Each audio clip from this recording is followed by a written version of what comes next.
evening, I'm Sonia Kaliselvam and this is KiniNews. A lawyer for Daim Zainuddin and his wife has called for a task force to be formed to probe a media report the couple claims vindicates them of corruption charges. Naima Abdul Khaled gave a statement to the police today to assist in investigations over the report she lodged on the Bloomberg article. Naima had previously claimed that the article showed her and her husband, Daim Zainuddin, had been subjected to politically motivated investigations and trumped-up charges instigated by Anwar Ibrahim. Speaking to reporters later, Naima said she had called for the police to investigate the contents of the Bloomberg report, which she claimed vindicated her and Daim of corruption charges. Her lawyer said they are also calling for a task force to be formed to probe Bloomberg's report. Basically, they asked me about the Bloomberg report and what is the tujuan of the police report. So I said the tujuan of the police report is that I want the police to investigate the Bloomberg report, which had written about the abuse of power. So I wanted the police to investigate. That's basically the thing, in summary. Is PDRM serious in investigating this complaint? Because this complaint is not being investigated by Sentul IPD, it is being investigated by an inspector. But this is a complaint that we have lodged where we want the Prime Minister to be investigated. Can an inspector actually investigate the Prime Minister? It's highly unlikely. That is why we demand that a task force be set up to investigate this police report. We want a multi-agency task force to be created to investigate this report. Previously, the Prime Minister's office had strongly denied the claims made in the report. The MACC had also dismissed the allegations, saying all enforcement action taken by the Commission is done without fear or favor, with no interference from any party, and fair and without prejudice in all situations based on principles of the law. An academic believes that Umno is undeserving of an apology from Pakatan Harapan and should instead be grateful for the lifeline given to them. He said this in response to the comments made by Umno Supreme Council member Nur Jazlan Mohamed. Academic Tajuddin Mohd Rasdi has argued that Umno's long list of misdeeds renders it undeserving of an expression of regret. He said this in response to Umno Supreme Council member Nur Jazlan Mohamed asking Pakatan Harapan to apologize for casting his party in a negative light for decades, while agreeing with Nur Jazlan that no single party could claim to be the backbone of the coalition government. Tajuddin also asked who almost bankrupted the nation and who sowed the seeds of racial animosity, if not Umno. Contrary to Jazlan's claim that Harapan desperately needs Umno to remain in power, he pointed out that it was the Anwar Ibrahim-led coalition that offered a desperate Umno a lifeline after the last general election. He said if they had not done this, Umno would have been cast into the political wilderness.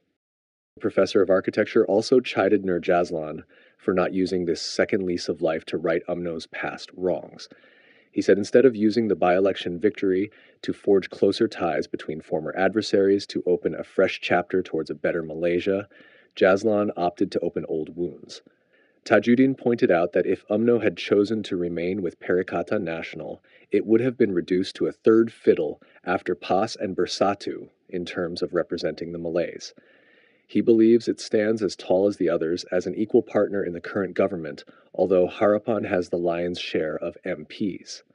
However, Tajuddin said Nur Jazlan's statement proved that old habits are hard to break, and Umno still labored under the delusion that it is the big brother who must be respected. He said it might sound rather cliched, but respect is earned, not demanded, and it is simply childish of Nur Jazlan to ask for an apology. Meanwhile, a PKR leader said it is Umno that should be grateful to Harapan for helping it. A PKR leader has hit back at Nur Jazlan Mohamed. This was over his suggestion that Pakatan Harapan apologize for the accusations made against Umno in the past. In a post on Facebook, PKR Deputy Information Chief Razeef Rakimin said it is Umno who should be grateful to Harapan for helping the party shed its arrogance and corruption. He claimed Umno was rotten to the core, and this was admitted by several of its leaders. However, he said after working together with Harapan, UMNO is slowly being cleansed of its hubris and distancing itself from corruption and abuse of power.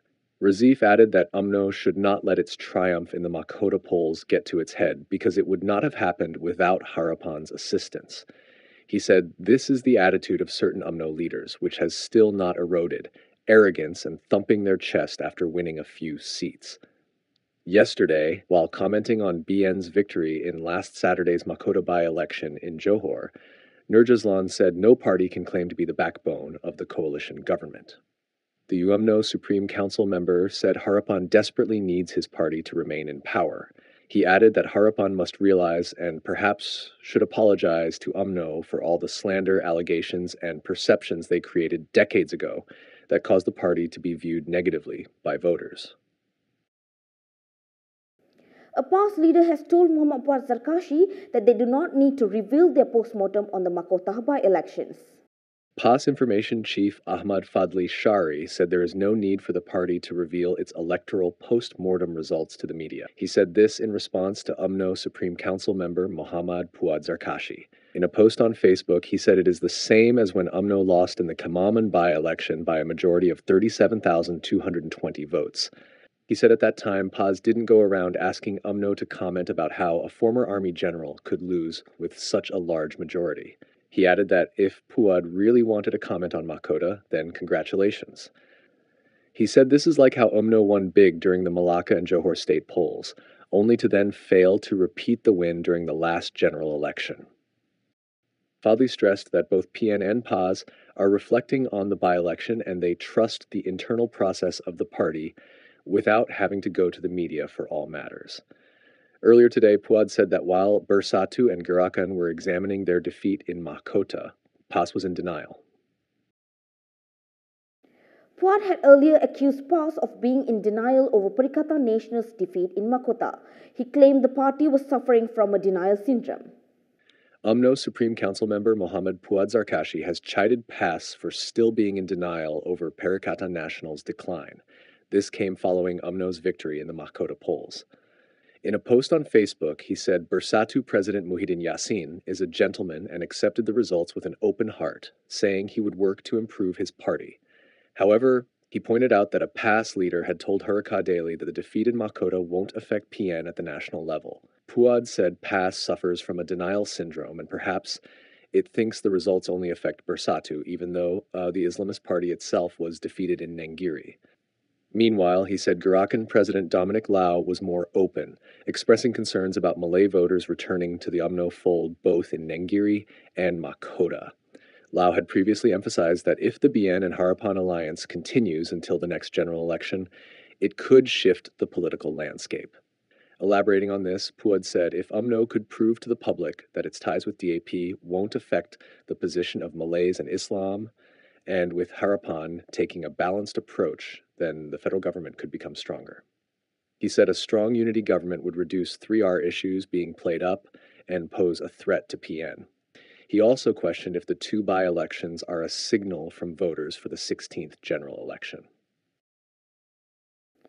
G25 has renewed its call for justice over the assault of Ong In Keong. The group said they would not allow the matter to die down and call for updates from the authorities. G25 has renewed its call for justice over the assault of Ong In Keong, a disabled e-hailing driver. This was amid continued silence and a lack of updates from authorities regarding the case. In a statement today, G25 said they will not allow this matter to die down. The group echoed Suhakam's demands for expedited criminal proceedings, saying any delay in prosecuting Ong's assailant under Section 323 of the Penal Code erodes public confidence in the legal system. The group also urged the Attorney General's chambers to provide regular updates on the progress of the case, stressing that transparency and accountability in ensuring justice is served is important. In light of this incident, G25 also repeated its earlier call for the need for the government to expedite the proposed amendment to Article 145 of the Federal Constitution. This is to remove prosecutorial power from the AG and to vest the power of prosecution in an independent authority. That is all from me today. For more stories, you can go to kinitv.com. You can also follow us on Instagram, Twitter, YouTube, and Facebook for the latest news updates. I'm Sonia Kaliselvam. Thanks for watching.